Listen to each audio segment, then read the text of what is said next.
নিঃশঙ্কর আশ্রম বোধোদয় লাইব্রেরির উদ্যোগে শীত বস্ত্র বিতরণ করা হলো। প্রত্যেক বছরের মতো এবছরও শীতের হাত থেকে রক্ষা পাওয়ার উদ্দেশ্যে মানুষদের জন্য এই বিশেষ উদ্যোগ। প্রচন্ড ঠান্ডায় একটু উষ্ণতার পরশ দিতে শীতের কম্বল, শীত বস্ত্র বিতরণ করা হয়। নিঃসঙ্গ আশ্রম বোধোদয় লাইব্রেরির তরফ থেকে এবছরও তার অন্যথা হয়নি। এবারে পূর্ব বর্ধমান জেলার কুচুট এলাকার কাশীপুর গ্রামে প্রায় 110 জনকে এই শীত বস্ত্র বিতরণ করা হয়েছে বলে জানিয়েছেন আশ্রমের পক্ষ থেকে। আজকে কি প্রোগ্রাম আছে আপনাদের তরফ থেকে?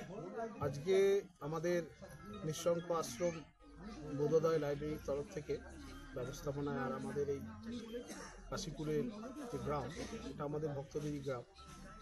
আমার গুরুদেব হচ্ছেন শ্রীমৎ স্বামী পূর্ণানন্দ মহারাজ। তো আজকে আমরা এই শীতকালীন কিছু কম্বল প্রদান করব মায়েদের, বাবাদের।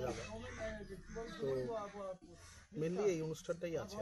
কতজন মতন আজকে দুস্থ ব্যক্তিকে আপনারা কম্বল বিতরণ করবেন? আমরা মোটামুটি আমাদের টার্গেট হচ্ছে 100 জন, 100 থেকে 110। প্রত্যেক বছর কি আপনারা এই অনুষ্ঠানটা করে থাকেন? প্রত্যেক বছরই আমরা এই অনুষ্ঠানটা করি। শীতকালে আমরা শীতের কম্বল বা অন্যান্য কিছু, তার সাথে আমরা একটু খাবার দাবারের ব্যবস্থা করি।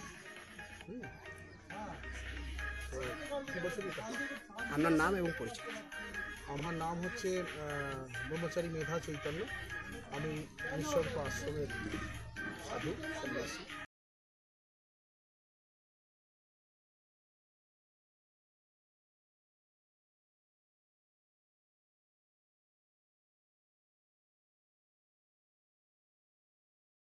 কোন জায়গায় এসছেন? আজকে কোন জায়গায় এসেছি? হ্যাঁ, এটা তো কাশীপুরে এসেছি। হ্যাঁ, কি কারণে এসছেন? এই শীতের কম্বল বলে এসেছি।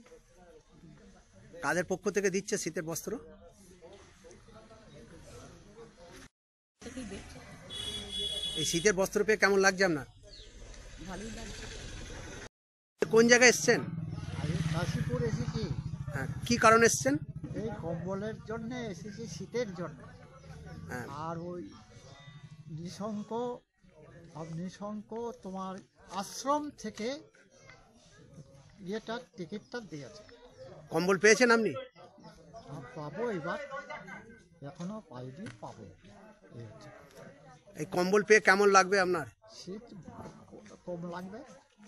কুচুট থেকে মৃত্যুঞ্জয় যশের রিপোর্ট, আনন্দ বার্তা।